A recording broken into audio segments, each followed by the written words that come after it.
Okay, item 5.1, if I could just ask the Deputy Mayor to come and take the chair for a minute, thanks.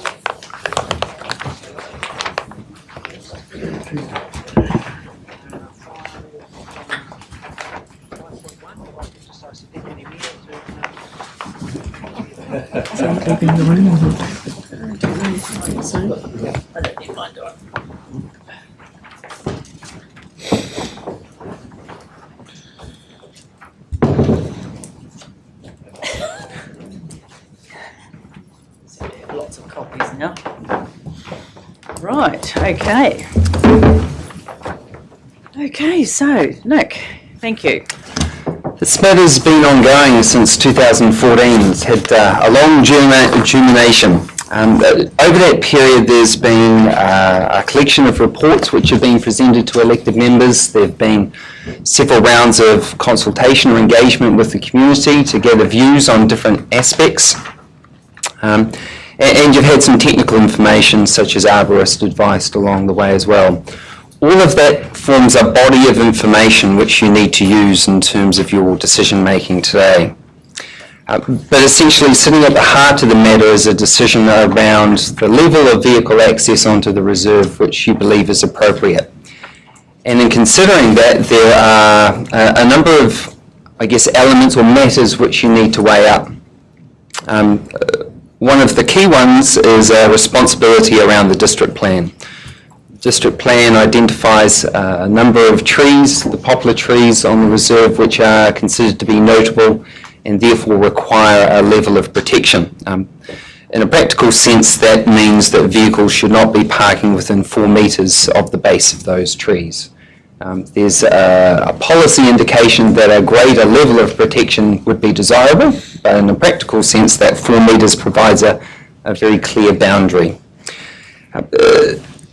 Issues of erosion, and particularly foreshore erosion, have been raised through the process. You'll be aware that we've got the Lake Taupo erosion and flood strategy, which was developed jointly with the Waikato Regional Council. They've submitted very strongly in support of reducing vehicle movement on the reserve as a way of maintaining the vegetative cover, which they see as quite critical, and certainly officers' support as being quite critical in terms of maintaining the stability of that foreshore. It's clearly a piece of reserve which has undergone erosion in the past. We've been through a fairly benign period of weather conditions, but the expectation is that erosion will continue into the future as well. Car parking is seems to forever be a critical issue when we're talking about all sorts of things in a Taupo context, but certainly in this situation, car parking is something to consider. At the moment, people have been able to drive onto the reserve and park wherever they wish, which has certainly made things easier for individuals in terms of unloading equipment and having things close by. What we're talking about is potentially a change to that arrangement and therefore a displacement of that car parking. In a positive sense, there are other parking options in the immediate vicinity, be they on road or the formed car parking, which abuts part of the reserve. There's also the potential, as I've talked in the report, to enhance some of that car parking and therefore increase its capacity into the future. That clearly comes at a cost. In terms of costs, the financial costs very much depend on the sort of outcome that you're looking for. I guess as a general guide, the more that you're looking to enable vehicles onto the reserve, the greater the cost will generally be. And that's based on the requirement to put in protection for the trees through the concept plan work that we consulted on. We talked about soft landscaping as one way of achieving that. And there's also been those discussions about the extension of the road to the end of the reserve.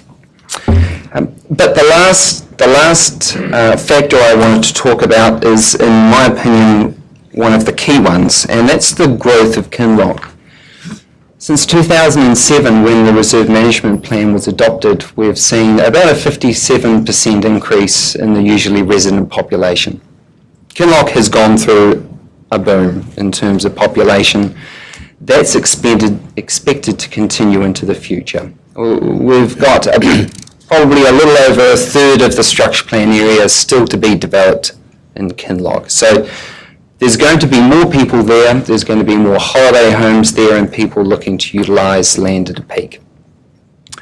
What that means is there will be more pressure on the finite resource, which is the lakefront reserve land.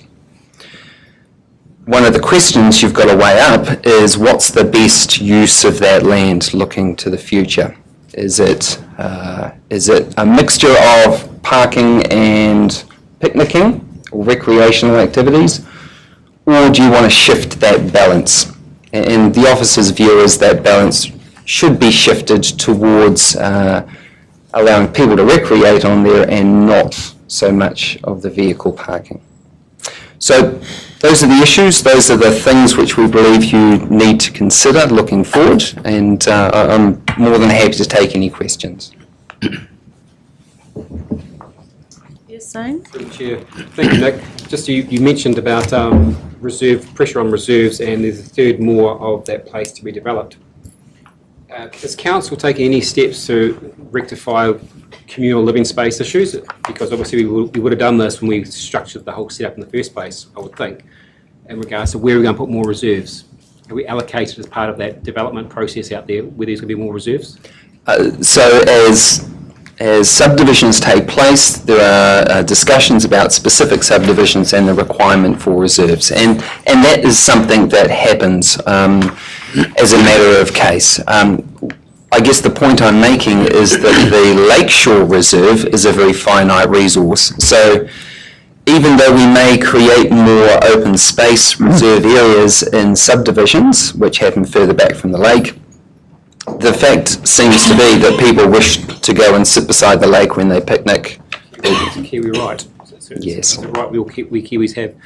So my concern then is if really at the end of the day we hold the strings as the development of that area, we could stop it. I've mentioned this before. Not that I want to stop progress, but there are some growing impracticalities around council pulling down the shutters and saying no more growth in Kinloch. saying if we're responsible, we are meant to be responsible, then it's just a question that concerns. It's a thing that concerns me. That's the only point I had to make. Thank you. I agree with the proposal to close it. I think that lake is our most precious jewel. Without it, we would just be a little backwater town, and I think we really have to protect it. And while I would never advocate anything much that Auckland does, it does have a reserve at Long Bay on the North Shore, and it is a huge reserve, and no one is allowed to park on the reserve. There's parking spaces, and they're close, like the parking spaces in Kinloch that we're going to offer, and people trudge along with their canopies and their picnics and their barbecues, and they didn't like it to begin with, but they've got used to it, and it's now just a matter of course, and it does protect a precious piece of land, and that's what we've got to do as far as I'm concerned. Gary? Yes, Nick, can you refresh our minds on the detailed plan that we instructed officers to draw up, please? Yes, I've got copies here, just in case.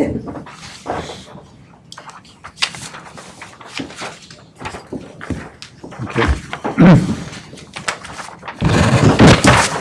Thanks, Steve.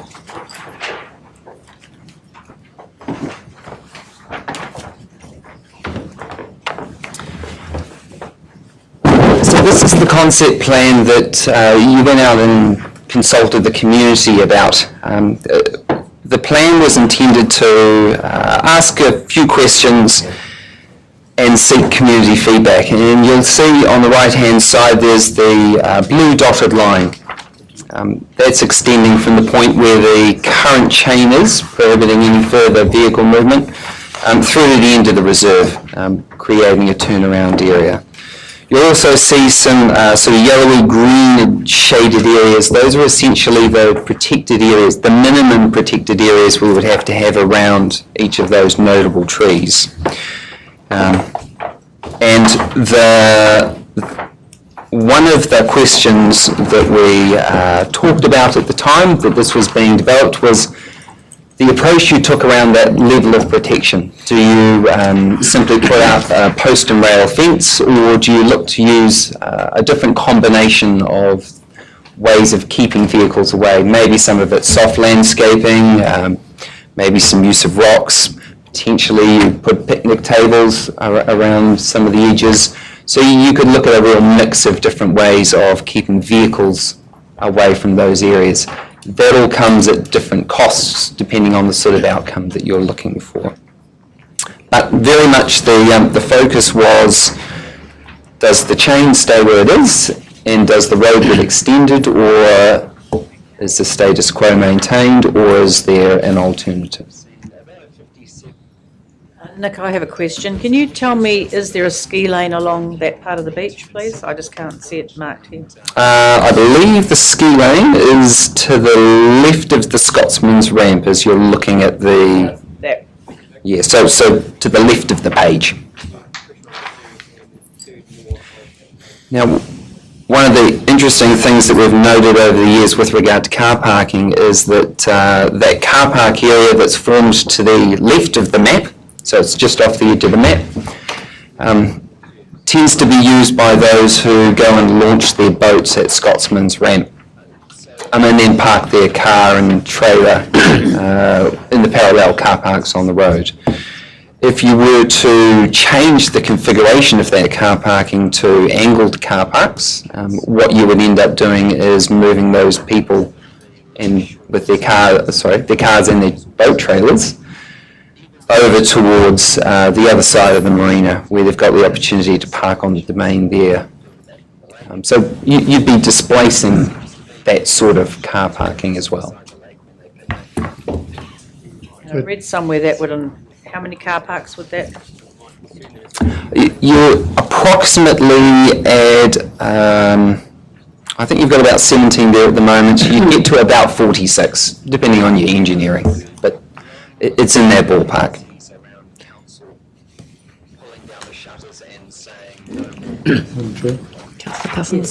So Nick, with that last comment, do you still perceive that people would use the Scotchman's Ramp and go right the way around and park on the domain?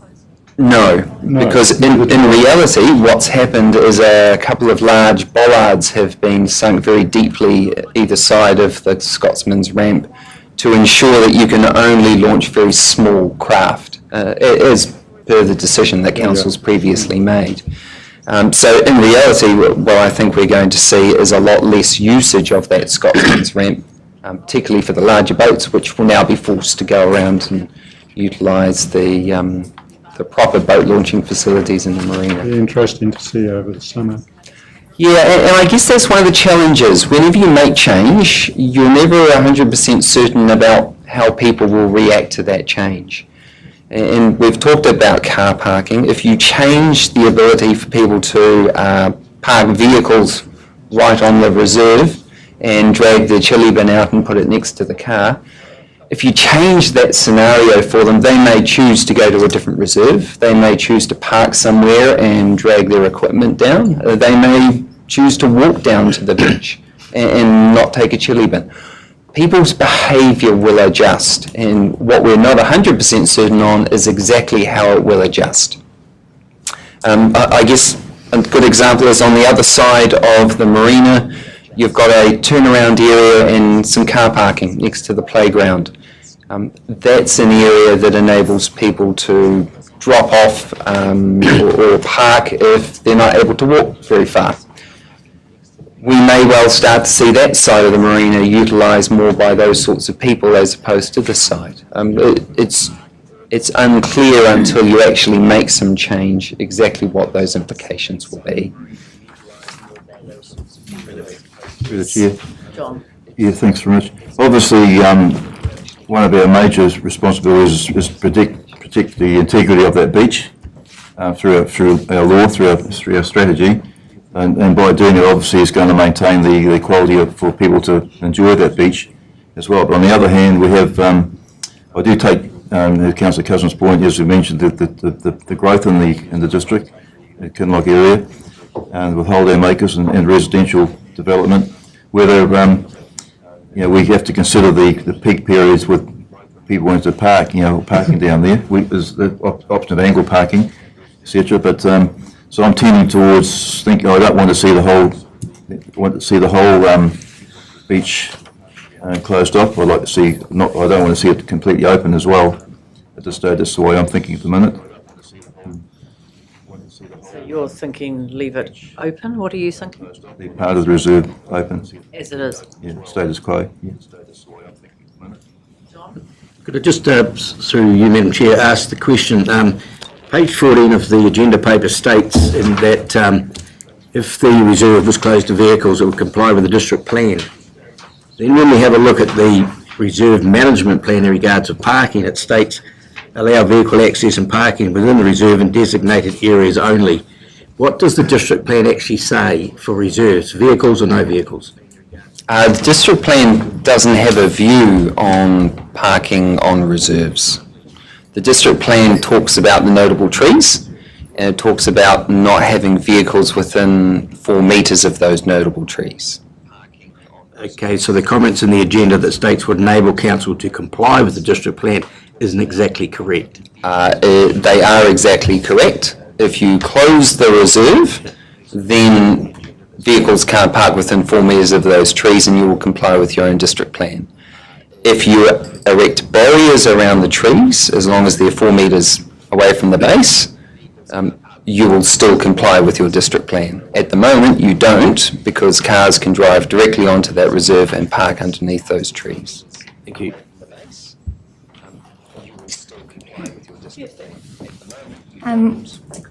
Yeah, so from reading all the material and from going to site visits to see it, and from also visiting during peak periods, I know the area well. It's not only the Kinloch residents that utilise this, but lots of people from outside the area come in. So I think that it's important that we preserve this area, like protect the environment, and I think that's more important than the convenience of being able to park close to the water. But in saying that, we do have a lot of people travelling in to come here, so it's not local. So we need to do the parking, and I think it needs to be in the recommendations that we look at that now, not let's see what happens. I think that's essential that we do something about that, because by closing it off, we are taking out so many car parks, and that's just going to put that problem back on residents in the area. So yeah, I would like to see them the recommendations that we look at parking now. Zane? Through the Chair, I sent an email out to all the councillors earlier on about the trees that are there, because we didn't ask for people's thoughts on the trees as part of that consultation process, and the comments and the feedback was quite strong, but there was a large thought process of that they're past their due by date, their use by date. That 20 to 50 years is the maximum life expectancy for those Lombardy poplars. But we never actually asked the community what they really wanted, and I think that should have been part of that process, because even though on this plan here, some of these trees are actually coming out already, aren't they? They don't apply for resource consent to remove some of them. So this plan's actually already out of date, I suppose, to a degree. But which trees are they that are coming out? Some of these trees are actually coming out. Do you know which ones they are on the plan? I couldn't tell you exactly which. I believe there are 3 which need work on them due to their health. I guess what I'd add is that in response to those questions from the community, the arborist considered the health of the trees, and his advice was that the balance of the trees, other than those 3, were all in healthy condition and didn't need to be removed. The study I've done everywhere, every piece of literature on the internet from qualified arborists and horticulturists say these trees you don't plant in public spaces. 60 years they become unsafe and they degrade from there on after, and they shouldn't be planted on public spaces. And if we're going to remove these trees, yes, we have to get a resource consent because they're notable trees, I get that, but if we're going to have to do it anyway for some, shouldn't we have included as part of our consultation process with that community? Because that will change the whole landscape there. And when I spoke to the arborist, council arborist, he said that we should be planting the natives out there. That's what should be there, not these trees. Even though they have some historical relevance to that area, we haven't had that conversation. So I guess just to clarify, the reason that the trees are in the district plan is because they were promoted as being notable by parts of the community and then went through a full Schedule 1 process under the RMA, which involves public submissions to clarify whether the community considered them to be notable and whether they should be included in the district plan. So that process has been undertaken, and the community had an input into that process, and the decision that was made was that these trees are significant enough to be placed into the district plan and have protection. Now, that's not to say that that view won't change over time, but if you wish to change that, then you've got... I'm not saying us, I'm saying the community didn't get the opportunity. Nick, was my concern, that they didn't get it, because there were very few in there, if any, that said this trees need to be maintained, blah, blah, blah, blah. Most of it was trees past their life to get them out. That's what I read in the submission. I don't know about the other councils, what they read in there, but that's what I saw. I wasn't looking for it, that's what I saw. And Chair, could I just follow on from that, because if we turn to page 6 of the submissions we got, exactly what Councillor Cousins is talking about is written here by that particular submitter, who states, I recently had an arborist inspect the poplars who is strongly of the view that apart from any risk of the trees falling, the shredding of branches pose a real possibility to injury for those sheltering. He goes on to liability. Who's liable if those trees tip over, shred, do damage or injury? I'm not able to provide you with legal advice, but I believe, Nigel? Well, through the chair, there is the potential for the council to be liable if it hasn't taken all reasonably practical steps to address a known hazard. My understanding is that those trees are under regular inspection by the council arborist, and so in that way, that sort of hazard that you referred to as being appropriately managed by the council. Thank you. Nick, in parts of your report, if the decision is made to close the reserve, you refer to very little maintenance or cost of that. It's my perception, really and truthfully, if we do close this reserve off, then we should really landscape it and make it a nice area, and that would involve some costs. I think this has been the downfall of this particular piece of reserve over the last probably 20 years. The council's made decisions in the past, but they've never actually put the budget to develop the reserve properly from the decisions that was made earlier. And I mean, if we close the reserve off, then to me the road should be removed, and we should really landscape it. So there is a cost in that type of decision making. Would you agree? The decision is up to you. I guess the objectives that we talk about in the paper are around protecting the trees and providing recreational space for the current community and the future community. It's very much a decision for you as governance around the quality of that recreation space. You may choose to leave it as grass, you may choose to remove the roads, you may choose to put in significant landscaping, both soft and hard. Those are very much decisions that you make regarding any reserve space that you have through your annual plans and your long-term plan budget decisions. The comments in my report are very much about trying to achieve those objectives and what are the costs associated with the different ways of trying to achieve those objectives. If you place a barrier or a chain up at the entrance to the reserve and prevent vehicles going in, you then leave all of that reserve space open for recreational activity without that conflict with vehicles, and it costs you the price of a chain. That's not to say that you won't want to do further enhancements over time to that reserve. I just wanted to confirm with you that when we did the site visit, where the cars had been was a mess, and where they hadn't been was actually quite a pleasant spot. There's still the road there that you might want to change at some time, but it hadn't been destroyed or damaged in the area that the cars hadn't been. So it was them that caused a lot of the damage to the area, not to the trees, but to the grass. Yes. And that was some of the feedback we were getting through the last round of consultation when we talked about the extension of the road. We had a number of submitters who talked about the benefits they derived from having the chain in place and there being a regeneration of the grass in the recreational area at the end of the reserve. Thank you, through the chair. I sort of, like Councillor Williamson, am of a mind about leaving part of the reserve open, because I think once you actually get the barriers put around the poplar, that's going to reduce a lot. And when you read through the report, it does say that there's likely to be reduced vehicle damage to the foreshore vegetation and whatnot, which WRC was submitted strongly on.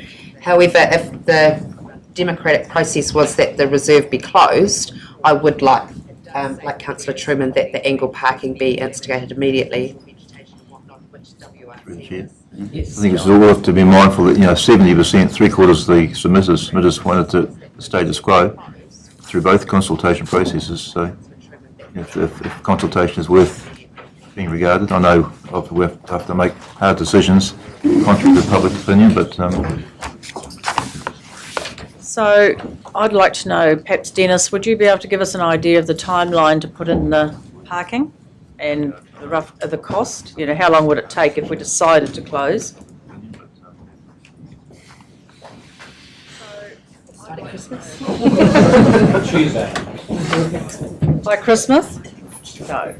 I wouldn't know at this stage, Councillor. It would depend on the availability of our road marker and exactly what he's doing and where he is. By Christmas? So it wouldn't be a quick process. I don't have an answer for you. I'm sorry, it's such short notice. I like answers. It may also require some additional tar sealing and curving and channeling, which obviously will require some sort of tender process, so that would increase the time.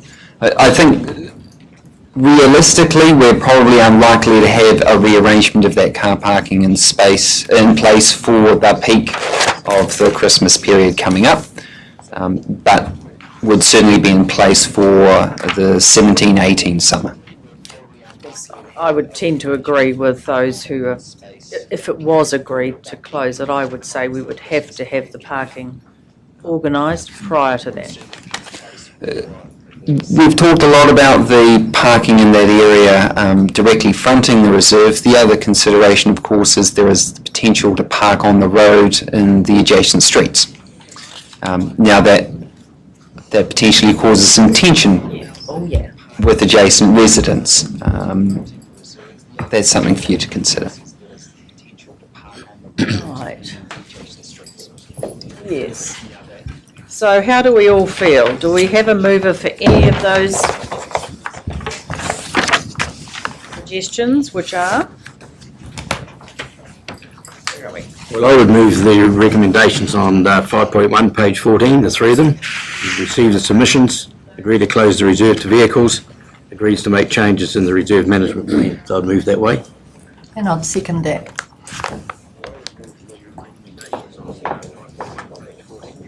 So, would anyone like to speak for the motion or against the motion? Sorry, are we able to add to it? Like as in? Ask for an amendment. Ask for an amendment, yeah. So, yeah, so mine are the two things. Mine's the parking, because I think that's just going to be a huge issue. So mine would be that we start addressing car parking, needs to go ahead, and also that we look at the timing. So I think we need to leave it open this summer, because I just think it's going to impact on the locals too much if we just close it off. But that's The suggestion would be that the reserve agrees to close the reserve to vehicles once additional parking has been created, which ideally won't be before the summer anyway, so they're not going to get past that. So I guess the question is, the mover and the seconder happy with that? So the additional parking will be, having been down there recently again, where you're moving it further towards the marina? Correct. Yeah. Along the frontage. Just next to Scotsman's Ramp, is that right? Go to the site visit? Oh, but I've been there twice. once during the summer. So it's been That's stopped one very clean. rather than the river. Yep. Can I just clarify, that would mean leaving the thing where it is, the, yeah, for this summer, the chain. this summer, sorry. yeah. Yeah, we leave the chain where it is. Okay, yes, I can agree to that. So we don't close it until we have the parking in place and done. So you can't second my resolution. I can't, sorry. I move that it be closed, you move that the chain stays. Yeah, but just until the parking's done. So I support you, but I also support the amendment. additional. You do the amendment Do first. the amendment first, don't you? Yep, so you need a seconder for Kirsty's. So you've got a move and a seconder, we've now got an amendment, so I'm assuming that Councillor Trewavas is moving the amendment. So if you know, or a seconder, if you get a seconder, then that will be I'll put onto the second. motion, I'll if second. not, then it will vote. I'll second the amendment. So you have a seconder, so that's all of those in favour of the amendment. Is it an amendment or is it added to as a course of action to take place? It's an amendment to the resolution as put in, isn't it? Well, it depends how you want to word it. So number 1 would stay the same. Number 2 would be agrees to close the reserve to vehicles. And that would be once the additional parking has been created. I'd accept that. So that would be the amendment. That's the amendment part. Yes. Yep. So you'll vote in two parts. One is on the amendments first, and then on the original resolution. That could become the original one. Or becomes an original. Yeah, that's agreed One. to. Just add the amendment. Just one. Okay, so we don't need that. So can we read that whole thing out then, once you've done the change, please? So there's 3 parts. First is receives the submissions in relation to Kinloch Lakefront Reserve. Number 2 agrees to close the reserve to vehicles once additional parking has been created. And 3 agrees to make consequential changes to the reserve management plan to reflect the closure of the reserve to vehicles. Can I raise a point? Yep. There's no talk in there of the poplars, but that's just a given, is it? Yeah. There wouldn't be anything else required, would there? Close. Because we are going to be doing works to that area to put barriers around the poplars, are we not? Or is that just... We don't need Closed to, off. do we? No, we don't have to. No, but there would be works there. I think it's what's come through and what our arborist and team have identified is that regardless of the decision, there needs to be some work down there, both to the trees and for replanting and things like that, just for the very reasons that you've talked through. And I agree with Barry that I would like to see some sort of landscaping and other work once it is closed to beautify the area. Do we need to say that? It's closed. No? No. I would like to see some sort of, yeah. So now what do we do? So you've got a mover and a seconder. And so there would be anyone who wishes to speak in favour or against the resolution, and then vote. Zane? It's getting tired. I suppose I'm sitting with Councillor Williamson on this one, the man who's been here the longest out of all of us, listening to the community, the majority of what the community wants. I thought that's what we were here for. I just wanted to remind the councillors of that. Sorry, Mr. the Chair, I'm still not completely happy at this stage, closing it completely. But notwithstanding the fact I do respect the beach has to be protected and the trees to be protected and it will incur some costs, so I still maintain that stand. So we need to vote on Councillor, Madam Chair. I'd have to speak against it. I know this process has gone through the correct process. It's been a lengthy process and we've made decisions previously to this particular decision. There's been submissions. I support Councillor Williamson because I think this decision is putting more implications on other residents in the area which we've not actually consulted on. We've changed it through closing this reserve. We are now changing quite a conceptual visual effect to other people's property.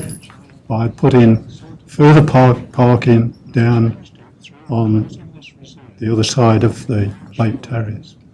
The other thing is that if we would have made the decision earlier to close the reserve, then I would definitely have voted for closing the Scotchman's ramp, because that does implicate on the parking. I'm definitely in favour, if it is closed, that we do a complete landscape plan and price it and put the money, fund it properly, because that's been the downfall of this reserve, as I've said, for a long time. And so therefore I vote against it, because the resolution really is only talking about car parking and the protection of the trees. And so therefore I vote against it, because the resolution really is only talking Okay. about car parking. So we'll do a show of hands to see who's in favour of the resolution. All those in favour? 4, 5, so all those against. So we'll do a show of hands to Wish my vote to be recorded, please. those in favour. So the motion had passed. Victor. Then the name. Can we score for division on that one? Recorded the division. Recorded our votes against it, yes.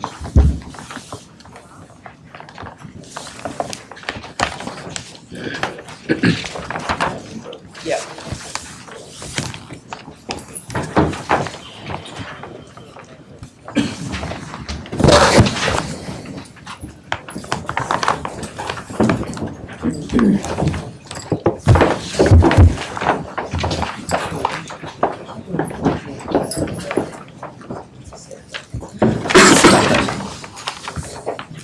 It's your opinion.